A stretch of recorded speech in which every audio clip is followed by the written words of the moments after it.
Yeah, well, I guess in the spirit of the conversation, we're talking about decision making here, so I'll break it down into a few pieces. Sure. When we started this conversation, it was a bit of, well, what do I like? What do I not like? What do I enjoy about my previous career? What worked well there? And, what am I looking for in the next thing? Mhm. And so for me, it was, I would say, three components that I was looking for in a franchise brand, because these three components did not bring me immediately and directly to Restapros.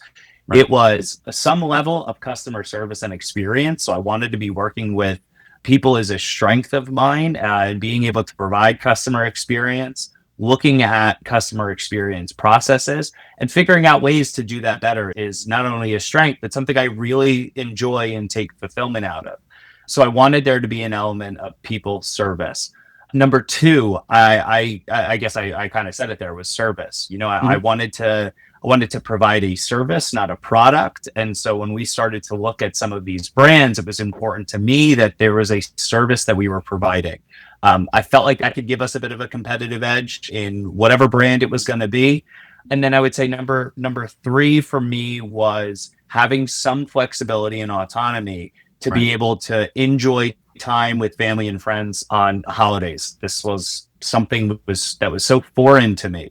And so I wanted to be able to, at least, that maybe it's not the immediacy, but Right. Mhm. at a point, I wanted to be able to have the comfort where I could enjoy my holidays.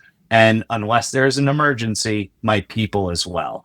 We were looking at a couple of different brands. I won't say any of the other brands that I didn't settle on. They were Mhm. they were great for their own reasons, but just not for me. I mean, one that Right. we were looking at was very kids and family focused.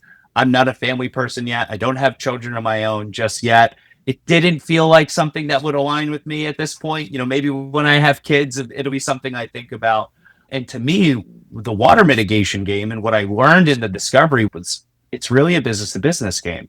We're the basis of a lot of our early sales right now are the business relationships that we're building. Mhm. And so with that, I was like, okay, now we have something where I can network and improve the potential for more sales. I can bring in people that might be able to help us establish a network. And so really, we don't need to be better at the website optimization, the SEO, some of those, Right. things that happen where we're just waiting on the phone. We can be active about this and just build relationships and hit doors and try to find new opportunities. I like that because that gave me a little bit of control over our Mhm. early sales, especially being in it in the beginning full time.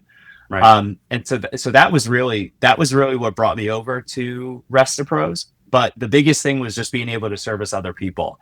The joys that I got in my previous role were just helping people in a time of need. They either needed a car because of X, Y, and Z. There was some type of issue, and being that person that was able to help them when they needed something done most and be able to handle the problems that they might experience with a transaction like that, I always enjoyed. And so for me, I've gotten a great joy and sense of fulfillment out of helping people that are in my community. I'm walking these streets, I'm running with my dog, and I'm running past your house. So it's great to be able to help and participate within the community. And all those things really helped me settle on what ended up being a really great partnership with the brand I did settle on with Restapros. The core franchise model offers freedom in many ways, but what about the degree of involvement? Next, we break down the difference between hands on ownership and the popular executive semi absentee franchise ownership model.